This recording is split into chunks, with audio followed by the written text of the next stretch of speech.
안녕하세요. 저는 30대 후반 미혼 여성입니다. 명절을 앞두고 있는 시점이 되니까 자연스레 가족 얘기가 많이 나오고 있는데요. 저도 분위기에 휩쓸려 가족 생각을 하다 보니 문득 마음이 씁쓸하여 글쓰게 되었어요. 원래 부모는 조건 없이 자녀한테 사랑을 준다고 하지만 모든 부모가 다 그런 건 아니라는 걸 저는 우리 엄마를 보고 깨달았습니다. 이것만으로도 이미 제 서사는 다 설명이 되지 않았나 싶네요. 지금부터 들려드릴 우리 엄마 얘기에 부디 비슷한 일을 겪는 분들이 없길 바라면서 사연 써내려가 볼게요. 저희 엄마는 단순히 제가 딸이라는 이유만으로 저를 미워했습니다. 아들만 키우고 싶었던 욕심이 과했던 분이시거든요. 저도 처음엔 단순히 성별 때문에 자녀를 그렇게 차별할 수 있다는 걸 믿지 않았어요. 제가 엄마의 심기를 어딘가 불편하게 만들었기 때문에 엄마가 저를 미워하는 거라고 생각했고, 그래서 엄마한테 잘 보이고자 엄청나게 눈치 보고 노력하며 살았습니다. 거의 학창 시절을 다 그렇게 보냈었죠. 엄마가 고작 성별 때문에 저를 미워하는구나 라고 확신하게 되었던 순간은 갑자기 찾아온 게 아니었어요. 저도 모르는 사이 편애가 차곡차곡 쌓이고 있었더라고요. 저는 어릴 적에 필수 교육 아니면 오빠처럼 학원을 다닌다든지 용돈을 받는다든지 엄마의 관심을 받아본 기억이 없습니다. 아무것도 몰랐을 나이에는 오빠가 그저 첫째니까 오빠 위주로 챙겨준다고만 생각했어요. 그런데 친구들한테 가끔 내가 엄마한테 맞았다고 아무렇지 않게 얘기를 하면 친구들이 놀라면서 친엄마가 맞냐고 물었어요. 그건 제가 성인이 되어서도 친구들에게 들었던 말입니다. 저는 친구들을 통해서 원래 엄마란 사람이 어떤 존재, 어떤 이미지인지 느껴봤어요. 아예 모르고 평생 모르다가 죽는다면 엄마가 이렇게까지 밉지는 않았을 것 같네요. 어쨌든 저는 사회적 시선이 트이면서 저희 엄마가 잘못된 사람이라는 걸 확신하게 되었죠. 그나마 엄마긴 한가 보네 싶었던 순간은 대학 첫 등록금을 내줬을 때였습니다. 물론 그 이후엔 제가 벌어서 등록금 메꿔야 했지만 엄마가 유일하게 저를 위해서 의무적으로 하지 않아도 될 부분을 지원해 준 거였어요. 저한테는 그 첫 등록금의 의미가 컸었는데 사실 오빠한테는 이런 것들이 별것 아닌 일이었어요. 오빠는 대학도 엄마가 다 지원해주고 자취도 시켜줬거든요. 용돈도 따로 주고요. 저는 자취는 꿈도 못 꿨습니다. 집에서 통학하면서 엄마가 시키는 집안일까지 하면서 살았어요. 엄마는 오빠가 원하면 간이랑 쓸개까지도 내줄 만큼 잘해줬는데요. 그런 엄마가 처음으로 오빠의 제안을 거절했던 적이 있었어요.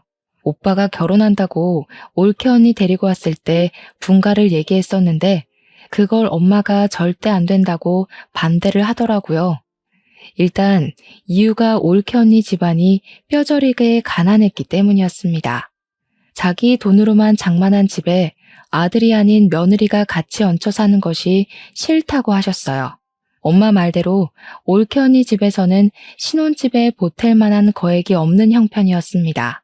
올케 언니 집은 빚이 없던 적이 없었고 사돈 어른들이 젊은 시절부터 노동하느라 몸이 다 망가져서 일도 못하고 있다고 했어요.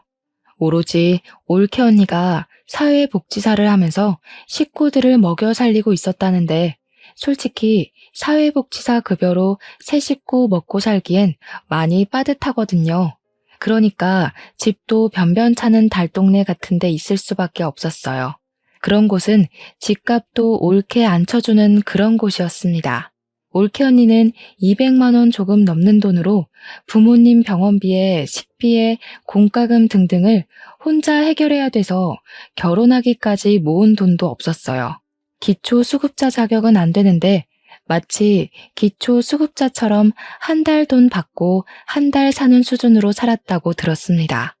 올케 언니가 없으면 사돈 어른들은 그냥 길바닥에 나앉을 신세라는 거예요. 그래도 올케 언니 외모가 출중한 편이어서 오로지 올케 언니 외모에 한눈 팔린 오빠가 엄마한테 결혼하겠다고 우기는 바람에 이 관계가 이루어질 수 있었던 겁니다. 엄마는 오빠의 결혼을 허락해주는 대신 합가를 내걸기도 했었거든요. 합가가 조건이 합의되지 않았으면 아마 엄마랑 오빠가 처음으로 대립하는 순간이 오지 않았을까 싶기도 하네요. 아무튼 결혼이 성사되었다고 모든 것이 잘 풀릴 것처럼 잘 된 건 아니었어요. 좋아하는 사람이랑 결혼을 하게 된 오빠는 마냥 좋았을지 몰라도 제가 본 올케 언니의 모습은 좀 불안해 보였습니다. 오빠를 좋아해서 결혼을 하는 것 같긴 한데 집안끼리 너무 수준 차이가 많이 나서 상견례부터 기죽어 있는 느낌이었어요. 그건 사돈 어른들의 모습도 마찬가지였어요. 그런 올케 언니 식구들 앞에서 엄마는 올케 언니 집안을 지적하며 상견례 자리에서도 대놓고 무시했습니다. 옷이 그런 것밖에 없으셨어요? 제가 그래도 건물주인데 건물주 사돈이라고 하기엔 영 체면이 안 사시네요. 웬만하면 저 만날 때만이라도 옷 한 벌 사입고 오세요. 그게 건물주 집안에 대한 예의라고요. 그래도 나름 단정하게 입고 온 건데 사부인 눈에는 영 부족했나 보네요. 죄송합니다.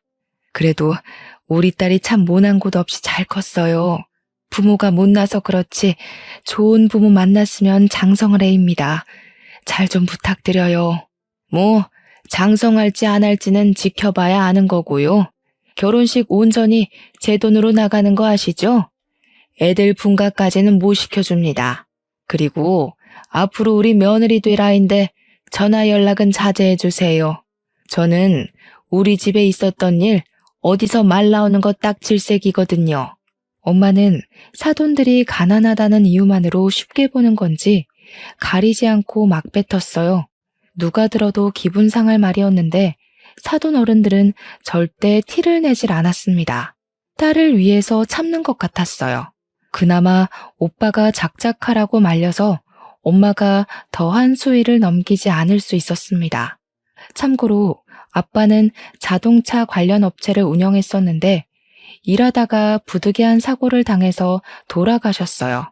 제가 어릴 때 일이라서 잘 기억은 안 나는데 아빠가 워낙 미래에 대한 대비가 철저한 분이라 노후를 대비해 건물 한 채를 관리하고 있었다고 들었습니다. 안타깝게도 아빠가 돌아가시고 나서 그게 엄마 앞으로 상속이 되었는데 엄마는 그렇잖아도 계모 같은 성격을 건물주가 되자 더 군림하며 행동하였어요. 아무튼 저는 원래 용돈도 없었지만 엄마한테 달라고 구걸하느니 진작에 용돈 생각 자체를 포기했었습니다. 성인이 되고부터는 제가 아르바이트를 하면서 스스로 용돈벌이를 해나갔어요. 올케 언니가 제 예상대로 정말 착한 사람이었는데 저희 집에 올케 언니 들어오고 나서 제가 위로를 좀 많이 받았어요. 혼자 엄마한테 속 터지고 있던 마음을 올케 언니와 공유할 수 있어서 힐링이 되었습니다. 올케 언니랑 있는 시간이 좋긴 한데 한편으론 올케 언니가 저한테 자꾸 뭘 주려고 해서 미안할 때가 한두 번이 아니었어요. 아기씨, 이거 내가 사놓고 안 하는 목걸이인데 아가씨 할래요? 아가씨 목이 길고 하얘서 잘 어울릴 것 같아요. 언니, 저번에도 챙겨주시더니 또요? 저야 좋긴 한데 저 진짜 살면서 가족한테 관심 받는 거 처음이에요. 저 챙겨주는 사람 언니밖에 없어요. 처음엔 저도 모르게 착한 올케 언니에게 더 관심 받고 싶어서 괜히 힘든 소리도 많이 하고 고민 상담하면서 위로도 갈구했었어요. 그때마다 올케 언니는 제 마음을 귀신같이 알아채고는 친언니처럼 진심으로 저를 보듬어 주었습니다. 올케 언니 덕분에 원래 가족이란 건 이런 거구나 생각했어요. 그래서 올케 언니에 대해 마음이 많이 열렸고 저도 엄마 몰래 올케 언니를 많이 도와주었습니다. 혼자 집안이라는 서름을 누구보다 제가 잘 알고 있기 때문에 저는 올케 언니에게 그런 감정을 느끼게 해주고 싶지 않았어요. 올케 언니가 엄마한테 이리 치이고 저리 치이는 걸 많이 봤거든요. 엄마는 그냥 여자를 싫어하는 건지 저한테만 괄시를 했던 게 아니라 올케 언니도 그저 여자에 가난까지 더해서 심하게 미워하더라고요. 아유, 너는 가난한 냄새를 아주 달고 다니는구나. 어디 가서 내 며느리란 소리 하지 마라. 급이 안 맞아서야 원. 엄마는 저한테 그랬던 것처럼 올케 언니에게 막말을 서슴지 않되 다행히도 손찌검은 안 했고 이래라 저래라 명령질만 장난이 아니었습니다. 올케 언니가 사소하게 실수하는 것도 전부 트집 잡는 걸로 모자라 올케 언니의 살림 방식을 굉장히 싫어했어요. 야, 너 화장실 식초로 씻었니? 꾸진 년이 꾸진 짓만 하고 있네. 이 집에 비싼 물건들이 얼마나 있는데 냄새 배게 하려고 작정했어? 당장 환기시켜. 이런 식으로 올케 언니가 욕을 먹을 때면 제가 그거 달래준다고 늦은 새벽에 제 방으로 올케 언니를 몰래 불러서 맥주 한잔하며 엄마 뒷담 많이 깠습니다. 저도 저지만 올케 언니도 제가 아니었으면 이 집에서 못 버텼을 거라고 고마워해줬어요. 그렇게 저희 둘은 갈수록 사이가 많이 돈독해졌는데 얼마 안 가 대학을 졸업한 저는 집이랑 좀 먼 곳에 취업이 되어 독립을 하게 되었어요. 그간 제가 아르바이트 하면서 안 쓰고 모은 돈이 있어서 보증금 마련은 충분했습니다. 드디어 엄마한테서 해방될 수 있었다는 생각에 무척 신이 났었지만 한편으로는 혼자 남게 될 올케 언니가 걱정이 되어서 썩 좋지도 않았어요. 하지만 제가 올케 언니를 데려올 수 없는 상황이잖아요. 만약 올케 언니가 정말로 제 친언니였다면 저는 망설임 없이 올케 언니를 데리고 나왔을 겁니다. 어쩔 수 없지만 올케 언니와 헤어져야 했던 저는 연락을 자주 하기로 하고 아쉬운 작별을 했어요. 실제로 올케 언니랑 몇 달 꾸준히 연락을 하면서 가족보다 더 가족처럼 안부를 묻고 살았습니다. 그러던 어느 날 올케 언니한테서 자정이 다 되어 연락 온 건 그날이 처음이었는데요. 언니가 우리 집에서 하룻밤 신세 질 수 있겠냐고 묻더라고요. 너무 놀라서 이 늦은 시간에 오겠다는 거냐고 되물었으나 제가 잘못 들은 건 아니었더라고요. 그런 부탁을 하는 올케 언니 목소리가 많이 안 좋아 보여서 저는 택시로 마중을 나갔습니다. 오랜만에 본 올케 언니는 얼굴이 말이 아니게 헬쑥했고 뺨이라도 맞았는지 한쪽 볼이 부어 있었어요. 이거 왜 이래요? 설마 엄마가 이랬어요? 엄마가 이제 언니 때리기까지 하는 거예요? 그냥 좀 실수로 그릇을 깼는데 이렇게 됐어요. 제가 잘못한 건데요, 뭘. 근데 좀 속상해서 아가씨가 너무 보고 싶더라고요. 늦은 시간인데도 연락 받아줘서 고마워요. 올케 언니는 거짓말을 잘 못하는 사람입니다. 그래서 저는 올케 언니 잘못으로 뺨을 맞았다는 게 거짓말이라는 걸 눈치챘어요. 집에 가서 올케 언니랑 제대로 대화를 해보았는데 역시나 올케 언니 실수 때문에 맞은 게 아니었더라고요. 오빠가 올케 언니한테 반찬 투정을 했는지 실수로 접시를 밀어서 그릇을 깨트렸는데 엄마가 그 소리를 듣고 방에서 뒤늦게 나와 확인하고는 냅다 올케 언니 귀싸대기를 날렸다는 겁니다. 한 대가 아니었다는 것은 더 충격이었어요. 그런데 여기서 더 황당하고 짜증났던 건 올케 언니가 엄마한테 맞고 있는 그 상황에서 오빠는 올케 언니를 향해 혀만 끌끌 차고 있었다고 하지 뭡니까? 언니한테까지 그럴 줄은 몰랐는데 진짜 그 사람들 정신이 나가도 단단히 나갔네요. 이거 가정폭력이잖아요. 언니가 신고하겠다고 하면 제가 무조건 도울게요. 우리 신고합시다. 괜찮아요. 그냥 오늘 밤만 좀 재워줘요. 내일 아침 일찍 들어가 봐야 돼서 먼저 좀 잘게요. 올케 언니는 우리 집에서 더 큰 보복이 돌아올까봐 두려워하는 얼굴이었습니다. 올케 언니가 한 번은 오빠한테 이혼 얘기도 했었다는데 오빠가 그걸 엄마한테 고자질하는 바람에 엄마가 또 올케 언니를 잡아먹으려 했다네요. 우리 엄마 성격에 자기 아들 커리어에 이혼 이력이 남는 게 싫어서 이혼을 절대 거절했을 거란 말이죠. 아마 그때도 올케 언니가 엄마한테 맞지 않았을까 싶은 생각이 들었어요.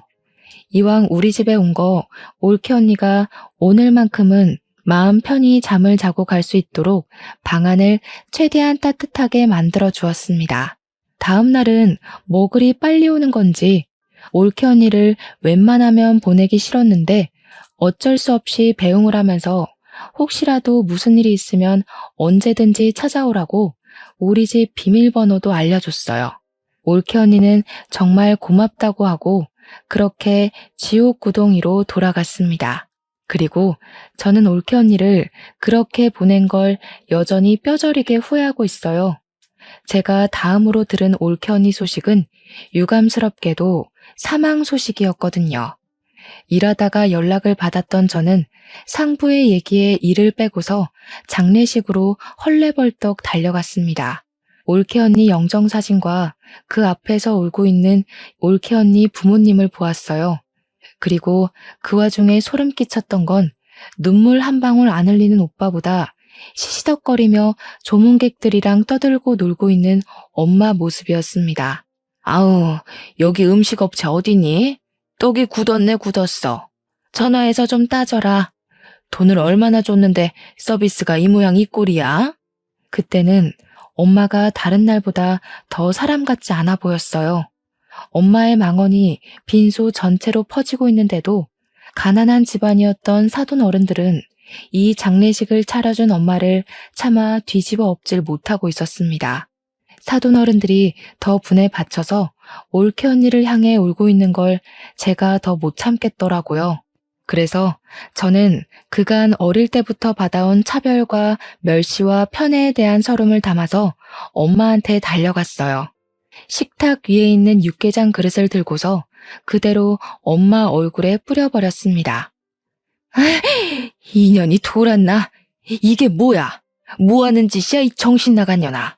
진짜 정신 나간 게 뭔지 보여줘? 사람이 이만큼 정신 나가도록 한 게 누군데 이제 하다못해 사람까지 죽였어. 엄마는 살인자야. 엄마가 뭔데 잘 살려고 하는 사람들을 죽여버려. 엄마는 눈에 들어간 육개장 때문에 제 말을 듣지도 못하고 발만 동동 구르며 따가워하고 있었습니다.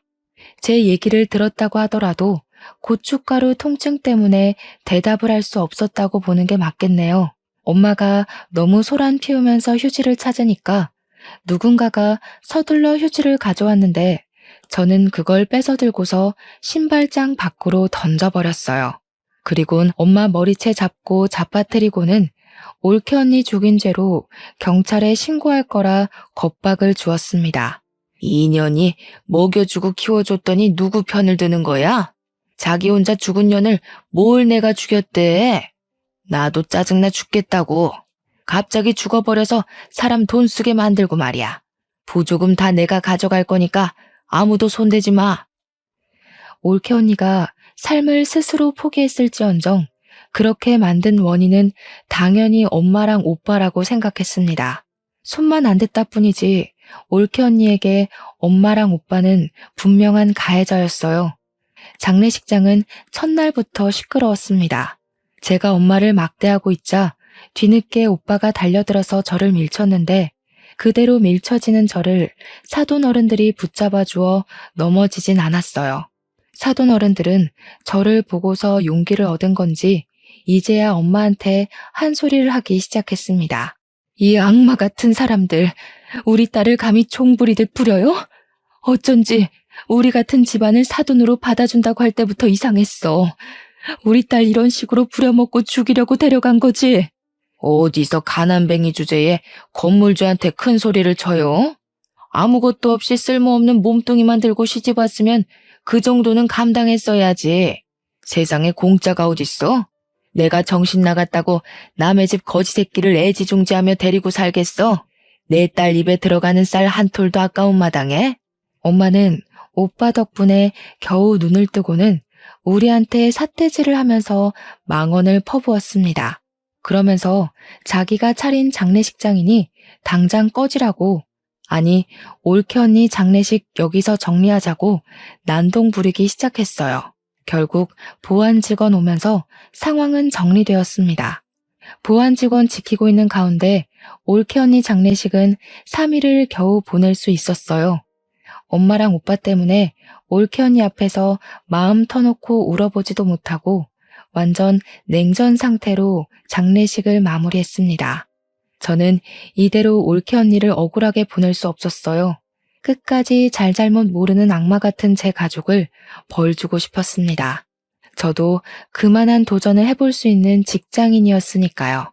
가장 먼저 찾아간 곳은 바로 우리 집이었어요.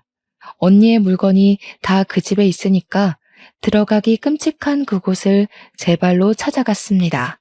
아이고, 가난뱅이 자식 납시였네. 네가 거기서 감히 남의 집 사람들을 옹호해? 이제 너는 내 딸 아니야. 내 집에서 당장 나가. 내가 언제 엄마 딸이었던 적은 있어? 자식이라고 낳았으면 조건 없이 당연히 해줘야 되는 의무 말고는 엄마가 나한테 뭘 해줬는데? 대학 등록금 한번 내준 거? 그건 엄마가 자식한테 해주는 지원이 아니라 내가 엄마 뒤치다꺼리한 비용으로 받은 거지. 엄마가 나한테 뭘 해줬다고 생각하는 것만큼 나도 엄마한테 똑같이 해주느라 힘들었으니까 그딴 걸로 생색낼 생각 마. 그 뒤로도 엄마가 제게 시비를 걸었는데 그냥 무시해버렸습니다. 저는 오빠가 출근하고 없는 방으로 들어가 올케 언니 물건을 뒤졌어요. 그런데 감쪽같게도 올케 언니 물건이 없더라고요. 설마 벌써 내다 버린 건가 싶어 불안감이 엄습해왔습니다. 당장 엄마한테 가서 올케 언니 짐 어쨌냐고 따졌더니 엄마가 콧방귀를 끼대요. 아, 그 꾸질꾸질한 옷들? 저 방에다 처박아뒀다. 갖다 버리려다가 내 손 더러워질까봐 놔뒀는데 얼른 좀 치워버려. 괜히 돈 빼먹는 귀신이라도 붙을라. 저희 본가에는 창고로 쓰는 방이 하나 있었는데 그곳은 보일러도 안 들어오는 방이에요. 엄마가 그곳을 가리키길래 문 열고 들어가 봤습니다. 사용하지 않는 곳이라서 전등 설치도 안 했기 때문에 창문도 없는 그 방은 깜깜 그 자체거든요. 그나마 거실에서 들어오는 불 때문에 문을 열면 안이 보이는 정도였어요. 그렇게 확인한 방 안은 정말 경악할 정도로 말이 안 나왔습니다. 올케 언니가 저 없는 동안 내내 여기서 지냈는지 베개랑 이불 곱게 개어져 있었고 언니 옷 몇 개랑 신발까지 전부 이 안에 있더라고요. 이 방에서 생활을 했던 것 같았습니다. 그걸 보자 미친 듯이 부하가 치밀어 오르면서 눈물이 났지만 참았어요. 당장의 감정 때문에 엄마랑 오빠를 더 크게 벌할 수 있는 기회를 놓칠 순 없었습니다. 저는 꽤 큰 가방을 들고 왔으나 챙길 것 몇 없는 언니의 물건을 전부 가방에 담고 집을 나왔어요. 나올 때도 엄마가 근처 얼씬도 하지 말라는 욕을 하길래 대문을 한번 발로 차주고 돌아섰습니다. 그러고는 그 짐을 사돈어른 댁에 전달해 주었어요. 사돈어른들은 언니의 조촐한 유품들을 보면서 또 한 번 눈물을 흘렸습니다. 정말 고마워요. 우리 딸한테 사돈 아가씨처럼 좋은 동생이 있었다면 이렇게 외롭게 가진 않았을 텐데 우리 딸에게 좋은 가족이 되어주어서 정말 고맙습니다. 안사돈 어른은 난임이라서 올케 언니도 힘들게 얻은 자식이라고 했습니다. 힘들게 얻은 자식을 지켜주지도 못하고 그렇게 황망하게 보냈으니 저는 상황을 이렇게까지 만든 엄마가 더더욱 악마로 느껴졌어요. 저는 꼭 올케 언니의 억울함 풀어주겠다고 근거 없는 약속을 했고 사돈 어른들을 위로해 주었습니다.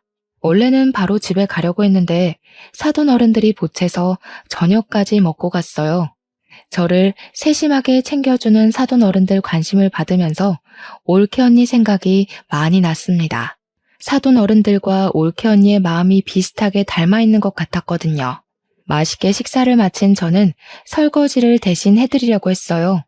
그런데 갑자기 방에서 나온 바깥 사돈 어른이 제게 하얀 봉투를 내미는 바람에 다시 자리에 앉게 되었습니다. 장례식 때 도와줘서 고마워요. 아가씨 없었다면 우리 딸 3일장도 못 치렀을 거예요. 이건 고맙다고 주는 사례비예요. 네? 아니에요. 저 이런 거 받으려고 그랬던 거 아니에요. 올케 언니는 저한테도 가족 이상으로 좋아했던 사람이었어요. 저도 화가 나서 그랬던 거지. 절대 뭘 바라고 그런 거 아니니까 이러지 마세요. 먼저 떠난 우리 딸이 종종 전화 와서는 아가씨 얘기를 했었어요. 친동생 있는 집안 안 부럽다고 그렇게 좋아했었는데 그게 내가 내내 고마워서 그래요. 너무 거절하는 것도 그분들께 예의가 아닌 것 같아서 저는 결국 그 봉투를 받아야만 했습니다. 그리곤 그 돈을 고이 모셔뒀다가 다음에 사돈댁 집들이 선물이나 사가야겠다고 생각하면서 나왔어요. 집으로 돌아가는 동안 택시 안에서 올케 언니 생각이 너무 많이 나서 저도 울음이 터져버렸습니다. 그렇게 택시에서 기력을 다 빼고 집 건물로 들어갔는데 그때 제 눈에 우편함이 들어왔어요. 생각 없이 우편물을 뽑았더니 거기에 올케 언니 이름으로 된 봉투 하나가 있더라고요. 저는 얼른 집에 돌아가서 그 우편물을 뜯어보았습니다. 거기엔 웬 USB 하나랑 언니 휴대폰, 병원 진단서, 그리고 언니 유서로 보이는 편지가 있었어요. 내용에는 제게 고맙다는 내용과 엄마랑 오빠가 언니를 어떻게 괴롭혔는지 폭행 장면, 폭언 녹음도 있었습니다. 그리고 중간에 언니가 가출한 것으로 예상되는 녹취도 담겨 있었어요. 가출을 했으면 쭉 도망칠 것이지 왜 며칠만 나갔다 온 것일까? 그게 좀 궁금했는데 그 내용은 따로 설명이 없었습니다. 어쨌든 집으로 돌아온 올케 언니는 다시 시작된 괴롭힘에 괴로워서 결국 스스로 안 좋은 쪽을 선택한 것 같았어요. 그 사실은 언니가 남긴 이 우편물들로만 봐도 정황이 확실한 부분이었습니다. 그리고 유서에는 좀 충격적인 사실이 적혀 있었는데요. 그 안에는 보육원 주소가 적혀 있었고 그게 올케 언니 아기라는 내용이 담겨 있었어요. 오빠의 자식이 맞지만 올케 언니가 일부러 가족들에게 임신 사실을 알리지 않았다고 합니다. 그 문구를 보자 올케 언니가 어느 날을 기점으로 부쩍 살이 오른 걸 본 적이 있었는데 그게 임신 때문이었나 싶은 직감이 왔어요. 그 당시 제가 올케 언니에게 몸매 변화에 대해서 물은 적도 있었거든요.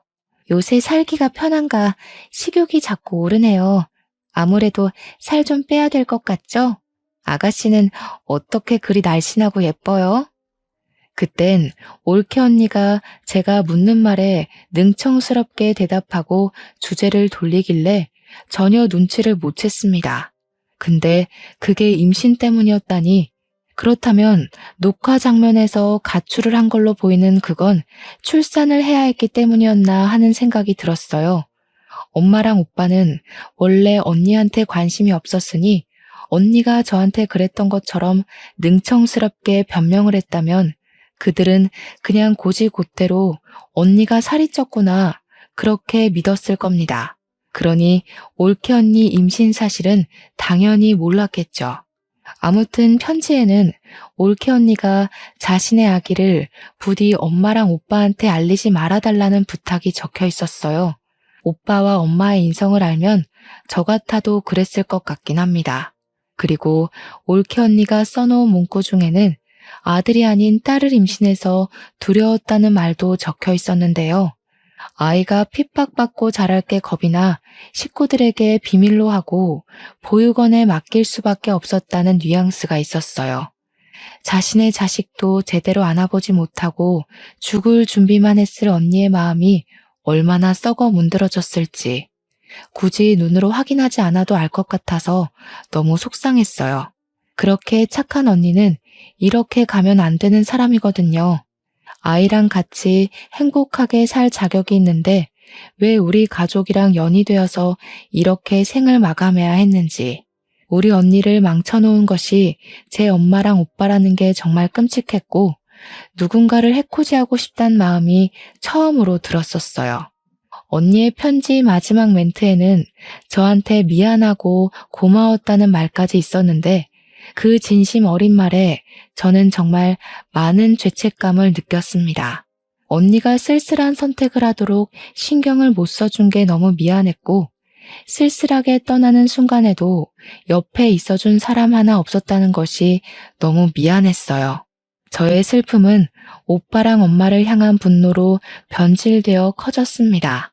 일단 저는 급히 아이를 찾으러 보육원을 먼저 갔어요. 그곳에서 올케 언니가 맡긴 갓난 여자 아기를 만났습니다. 다행히도 언니 딸은 개 같은 오빠를 닮지 않고 하얗고 예쁜 언니를 닮았더라고요. 이 예쁜 아이를 떼어놓아야만 할 때의 언니 심정은 이루 말할 수 없을 만큼 괴로웠겠죠. 저는 아이 소식을 사돈 어른들께 알린 후 데려갔습니다. 다행히 출생신고는 되어 있었는데 조금 늦게 안 사실이지만 당황스럽게도 아이 이름이 제 이름과 같더라고요. 언니가 저를 그만큼 생각해줬다는 것 때문에 제가 얼마나 더 울었는지 모릅니다. 눈물이 나면 날수록 차오르는 분노 때문에 저는 당장 사돈 어른들에게 변호사를 알아봐 주었어요. 사돈 어른들이 올케 언니를 위한 소송을 할 수 있도록 변호사랑 같이 준비를 했습니다. 올케 언니는 아이가 있다는 사실을 밝히지 말아달라고 했지만 양육비를 뽑아내기 위해선 어쩔 수 없었고 양육비 청구 소송까지도 빠짐없이 받아낼 생각이었어요. 우리 예쁜 조카는 사돈 어른이 엄마 몰래 키워주기로 했습니다. 구청에 가서 사돈들이 지원을 받을 수 있는 혜택도 알아봐 줬어요. 그리고 제게 가장 중요한 소송, 그걸 자랑하려고 직접 소송장을 가지고 본가에 직접 찾아갔습니다. 근데 어처구니 없게도 집 앞에 웬 다른 아가씨가 하나 있더라고요. 엄마랑 문 앞에서 대화를 하는 것 같았는데 저도 모르게 계단 쪽으로 숨어서 그 상황을 엿들었습니다. 혹시 몰라서 몰래 휴대폰 렌즈만 들이밀어 영상도 촬영했죠. 어쩜 이리도 착할까. 우리 아들이랑 너무 잘 어울리는 한 쌍이다. 이제 뭐 필요한 거 있으면 이 시애미한테 얼마든지 말해. 그리고 앞으로는 무겁게 한우 같은 거 사들고 오지 마. 귀한 우리 며느리 손 상할까봐 내 마음이 조마조마하다. 아주 기가 막히지 않습니까? 엄마는 올케 언니 떠난 지 얼마나 됐다고 그새 다른 아가씨를 구해서 오빠 재혼을 준비하고 있었어요. 저는 바로 소송장을 감추고 그 아가씨랑 엄마가 대화를 끝내고 엘리베이터 쪽으로 나올 때까지 숨어서 기다렸습니다. 한 20분 대화가 이어졌을까 둘이서 사이좋게 인사를 나누고 현관문이 닫혔어요. 아가씨가 엘리베이터 쪽으로 오길래 저도 그제야 제 모습을 드러냈습니다. 제가 먼저 아는 체를 했더니 아가씨가 당황하면서 저더러 누구냐고 묻더라고요. 1001호 집안의 딸이에요. 보아하니 저희 오빠랑 결혼 준비하시는 것 같은데 저희 엄마가 엄청나게 꼬리치고 있는 거 보니까 좀 잘 사시는 분인가 봐요. 네? 어머님이 외동아들 하나 있다고 그랬는데요. 누구신데 뜬금없이 나타나서 그런 말 하세요. 알지도 못하는 사람을 왜 상대해줘야 하는지 모르겠네요. 비켜주세요. 긴 말 안 할게요. 저희 오빠랑 결혼하지 마세요. 만난 지 얼마 안 되셨을 거 아니에요. 저희 올케 언니가 죽은 지 얼마 안 됐으니까. 저희 올케 언니는 돈 없다고 갈굼당해서 죽었거든요. 그쪽은 돈이 있는 것 같은데 이제 엄마가 그쪽 돈 빨아먹으려고 갈굼하겠네요.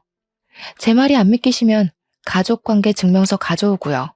아가씨는 제 말에 당황해서 일단 답변을 못했습니다. 그러다 결국 제가 손에 들고 있던 소송장을 보여줬더니 어느 정도 우리 집안에 문제가 있다는 걸 느낀 것 같았어요. 이 아가씨는 오빠보다 나이 많은 노처녀더라고요. 제 얘기를 믿고 자신과 우리 집안 돌아가는 상황을 설명해 주었는데요. 이 아가씨 엄마랑 우리 엄마는 동창 사이였고 여자 쪽에서 결혼이 더 급한 건지 만난 지 2개월 만에 결혼 약속을 했다고 하더라고요. 만난 지 2개월이면 올케 언니가 죽기 전이란 말이죠. 오빠가 바람까지 피웠다는 뜻입니다. 어쨌든 죽은 올케 언니가 오빠와 혼인신고를 안 했기 때문에 그 아가씨는 오빠가 결혼을 했었던 유부남이란 사실도 모르고 있었어요. 저는 더더욱 그분에게 이 결혼 절대 하지 말라고 신신당부를 했습니다. 그러자 아가씨가 당황하더니 사실 이번 주 주말에 상견례 날짜가 잡혀 있다고 하더라고요. 엄마는 저를 아예 가족에서 배제하기로 작정했나 봐요. 딸이 있다는 사실도 안 알리고 오빠가 상견례 한다는 사실도 알리지 않은 것 보면 말이죠. 뭐 이런 정황만 봐도 유부남인 게 들킬까봐 그런 게 뻔하네요. 오히려 잘 됐다고 생각했어요. 저는 아가씨에게 그 상견례 장소랑 시간만 알아내서 깽판 치러 찾아가기로 계획을 바꿨습니다. 그렇게 예고 없이 들이닥친 상견례 자리에서 엄마랑 오빠는 제 얼굴을 보자마자 하얗게 질려버렸어요. 아가씨는 이미 자기 가족들에게 제가 깽판 치러 올 걸 알렸는지 엄마랑 오빠만큼은 놀라지 않더라고요. 저는 가져온 소송장을 아가씨 식구들에게 전부 보여주었습니다. 그리곤 당신 딸이 만약 이 결혼을 한다면 죽은 올케 언니 꼴 날 거라고 낱낱이 알려주었어요. 그리곤 오빠가 혼인신고는 안 했을지언정 사실 결혼을 한 유부남이라는 사실도 밝혀주었습니다. 심지어 올케 언니가 시모의 갖은 핍박과 폭언에 더 이상 살고 싶지 않아 스스로 목숨을 끊겠다는 내용의 비디오 영상까지 보여주었죠. 그곳에는 엄마가 올케 언니를 함부로 대하는 장면이 노골적으로 담겨 있었어요. 근데 여기서 돌아가는 상황을 알고 보니 아가씨 집에서 이미 엄마한테 명품백을 몇 개 해줬나 보더라고요. 게다가 엄마가 건물주 신분을 내세우면서 예단비로 1억까지 요구한 상태였고요.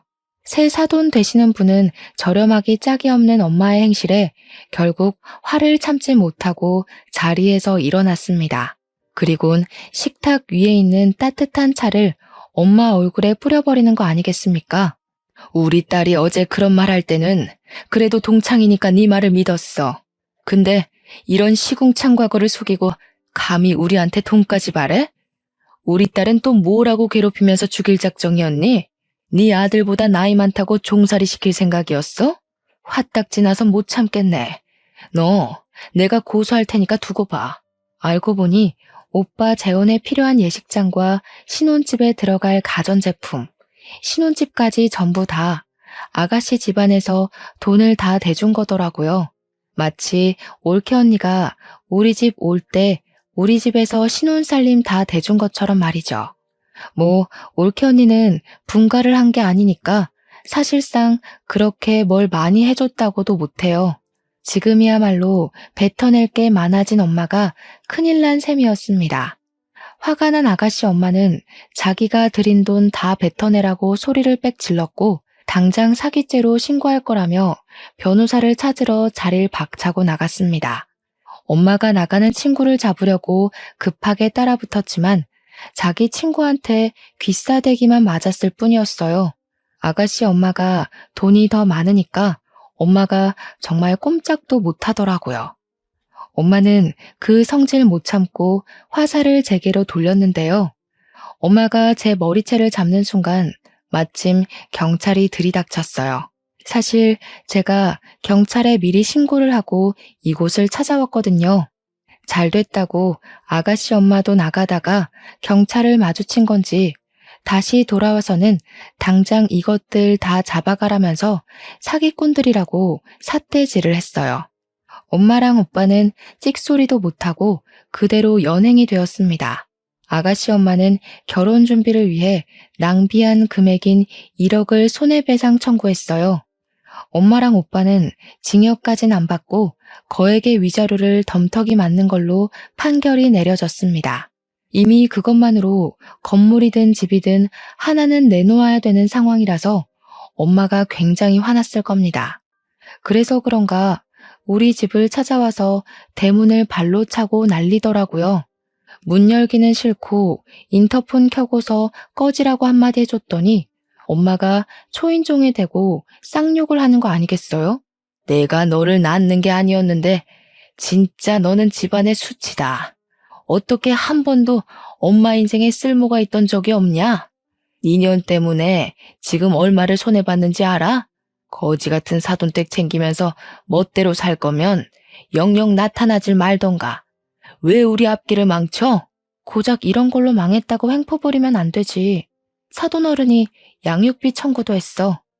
이번만 돈 나가는 게 아니라 지금부터 한 20년은 보내줘야 할 거야. 엄마가 건물주라서 양육비 액수도 크게 잡히더라. 어? 뭔 개소리야. 양육비가 뭔지 모르니? 네 오빠랑 죽은 년 사이에 아무것도 없었는데 무슨 수로 양육비를 청구해? 아, 뭐 그새 애라도 하나 입양했나 보지? 그런데 어쩌니? 혼인신고 처리 안 돼 있어서 그 애는 우리 아들이랑 상관이 없는데. 이렇게 멍청한 것도 엄마라고. 고지 곧대로 당하고 산 게 억울하네. 오빠한테 사실 딸 있었어. 올케 언니가 그 집안에서 애 키우면 피 말라 죽을까봐 숨겨두고 있었거든. 조만간 유전자 검사 결과 우편으로 갈 테니까 따질 거면 꼭 확인하고 따져. 아이 소식은 다소 당황스러웠는지 제 말이 끝나도 인터폰 안에서 아무 말도 안 들려왔어요. 거기다 대고 저는 한마디 더 해줬습니다. 딸도 있는데 또 오빠 재혼시키면 내가 평생 따라다니면서 네 아들 혼사길 다 망쳐놓을 거라고 경고를 날렸죠. 저는 그걸 마지막으로 엄마랑 오빠와 대면한 적이 없습니다. 변호사에게서 소식만 전해 듣길 엄마는 위자료랑 소송 금액 그리고 벌금을 내기 위해서 자랑스럽게 떠벌리던 건물을 팔았다고 했어요. 그나마 살고 있는 집 하나는 지킨 것 같더라고요. 물론 그것도 어떻게 될진 모르죠. 양육비를 20년이나 줘야 하는데 과연 오빠 급여 하나 가지고 생활비에 양육비에 사치 쩌는 엄마 용돈에 감당이 될지 모르겠네요. 저는 20살 때부터 가족의 도움 없이 저 혼자 돈을 마련했기 때문에 그들이 망하든 말든 상관이 없었어요. 그들 인생 망쳐놨으니 이제는 그저 사랑스러운 조카를 보는 낙으로 지낼 뿐이었습니다. 조카는 하루가 달리 예쁜 모습을 자랑했는데요. 올케 언니랑 전체적인 느낌이 닮았으나 가장 닮은 게 웃는 얼굴이더라고요. 조카가 웃을 때마다 언니 생각이 나서 한 번씩 마음이 저려요. 그래도 떠난 언니가 이제는 마음 편히 발 뻗고 잘 수 있게 제가 조카를 평생 책임지고 보살펴 줄 생각입니다. 예쁜 것만 보여주고 싶고 걸을 수 있는 나이가 된다면 그때부터 언니가 있는 곳에 함께 데려갈 생각이에요. 조카가 엄마의 얼굴은 알면서 자랐으면 좋겠거든요. 혹시나 아빠를 물어본다면 저는 숨김없이 말해줄 생각입니다. 물론 그건 조카가 그 정도의 아픔을 감당할 나이가 되면 말이죠. 이제 그만 그들 신경 안 쓰고 잘 살 수 있겠지 하고 마음 놓던 시기에 뜬금없이 오빠한테 연락이 온 적이 있었어요. 철천지 원수 같은 오빠는 어이없게도 딸 얼굴 한번 보고 싶다며 연락을 했더라고요. 그 말을 듣는데 더 들을 것도 없이 화가 나서 저는 오빠한테 바로 미쳤냐고 절대 싫다고 거절했습니다. 오빠가 아빠 자격이 있다고 생각해? 언니가 오죽 겁이 났으면 임신한 사실도 숨겼겠어. 출산도 몰래 집 나가서 혼자 해결하고 몸 회복도 안 됐는데 집에 돌아와서 또 괴롭힘 당했어. 언니가 그렇게 괴로울 동안 오빠는 뭐 했는데? 오빠는 엄마랑 뭐 다를 거라 생각해? 오빠는 그냥 조카 양육비만 다달이 보내면 돼.